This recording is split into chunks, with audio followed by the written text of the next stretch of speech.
Tay, ano pong dahilan bakit nagkakandamata yung mga alaga ninyong mga isda? Yung kwan, pagbaba ng tubig. Walang oxygen.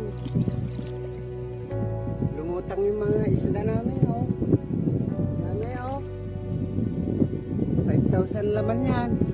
Ano po ang masasabi nyo po? Eh, sana may kunting tulong na kwan, ibigay ng gobyerno. Para ako naman, kabawi naman sa gastos.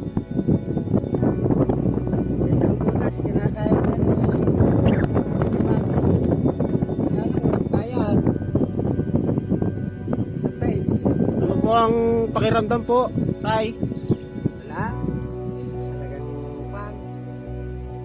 Walang pagbayad. Sakit sa kwan. Kalooban na ganito na. Una, bagyo na naman. Ngayon, ganito na naman. Wala na. Oh, Ito po mga kababayan, makikita nyo po yung video ko na to. Halos lahat po ng sa isang butas, 5,000 ang 5,000 ng laman. Nakikita nyo naman po yung resulta niya po sa pagbaba ng tubig. Ito po.